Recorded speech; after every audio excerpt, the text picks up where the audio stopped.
Hello বন্ধুরা, তোমরা সবাই কেমন আছো? আশা করি খুব ভালো আছো। আর আমিও খুব ভালো আছি। আবারও চলে এসেছি নতুন একটা ভিডিও নিয়ে তোমাদের সঙ্গে শেয়ার করতে। হ্যাঁ, এরকম ভিডিও আগে কখনো তোমাদের সঙ্গে শেয়ার করিনি। এই যে ব্লাউজটাতে ডিজাইন করছি দেখছো তোমরা, আমাকে আমার এক ননদ এই ব্লাউজটা আমাকে দিয়ে বলেছিল এই ব্লাউজটাতে যাই হোক কিছু একটা ডিজাইন করে আমাকে একটু হেল্প করে দেবে। তারপরে আমি ওকে বললাম এই ধরনের কাজ তো আমি আগে কখনো করিনি, আমি কি পারবো? ও আমাকে মনে সাহস জুগিয়ে বলল, হ্যাঁ হ্যাঁ অবশ্যই তুমি ঠিক পারবে, আমি জানি। আর কি, ননদের কথা মতো বসে পড়লাম ডিজাইনটা করতে। আগে থেকেই কিন্তু আমার কাছে এই ফেব্রিক কালারটা আর এই তুলিটা অনেক দিন থেকে পড়েছিল।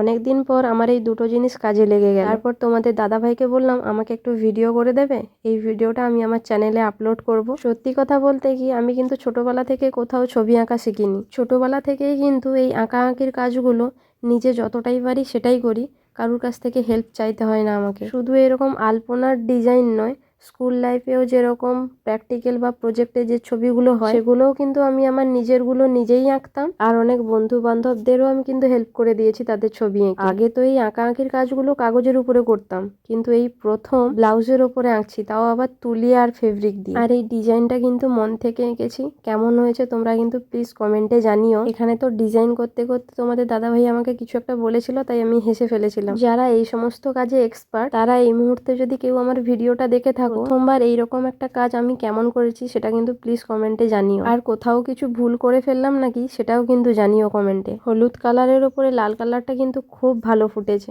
এই হলুদ কালারের ওপরে আর কি কি কালারের ডিজাইন করলে ভালো হয় সেটাও কিন্তু জানিও আমাকে। এরকম কাজ যদি আমি পরে কোনোদিনও করি তাহলে অবশ্যই তোমাদের সঙ্গে শেয়ার করব। আচ্ছা, তোমাদের একটা কথা বলি, তোমরা কি আমার ভিডিও দেখছো না বা আমার চ্যানেলটাকে কি সাবস্ক্রাইব করছো না? তাহলে আমার ভিডিওগুলোতে ভিউজ আসছে না কেন? তাহলে আমাদের যে নন্দীগ্রামের ভাষা, সেই ভাষা থেকে আমি কথা বলবো, তাহলে কি ভিউজ আসবে বলো? আমি তাহলে বলবো সেই ভাষাতে কথা। না, একটু তাহলে বলেই দিই। আরে তোমানে কি করো ঠ, আমার ভিডিওটা দেখো, তাড়াতাড়ি ভিউজটা বাড়াও, আমার চ্যানেলটাকেও একটু ফলো আর সাবস্ক্রাইব করে দাও। থাক, এতটুকুই না হলে আমাদের নন্দীগ্রামের ভাষা থাক। এরপরে যদি কখনো আমার মুখে নন্দীগ্রামের ভাষা শুনতে চাও তোমরা তাহলে কমেন্টে জানিও। আমিও তাহলে নন্দীগ্রামের ভাষা মানে আমাদের ভাষাতে কথা বলে ভিডিও করব। এই যে দেখো, তোমাদের সঙ্গে কথা বলতে বলতে আমারও পুরো ব্লাউজটাতে ডিজাইন করা কমপ্লিট। জানো তো, পুরো ব্লাউজটাতে ডিজাইন করার পর ফাইনাল যে লুকটা এসছে, আমি মানে সত্যি নিজের চোখকে নিজে বিশ্বাস করতে পারছি না যে এত সুন্দর একটা ডিজাইন আমি করেছি নিজের হাতে। তোমরা হয়তো বলতে পারো এর থেকে আরো সুন্দর সুন্দর ডিজাইন অনেকে করে। হ্যাঁ, তারা করে, কিন্তু আমি এই প্রথমবার এত সুন্দর করতে পারবো সত্যি ভাবতে পারিনি। আমার বাড়ির সবাই কিন্তু বলেছে যে ডিজাইনটা খুব সুন্দর হয়েছে। এবার তোমরা কমেন্টে জানিও যে ডিজাইনটা কেমন হয়েছে।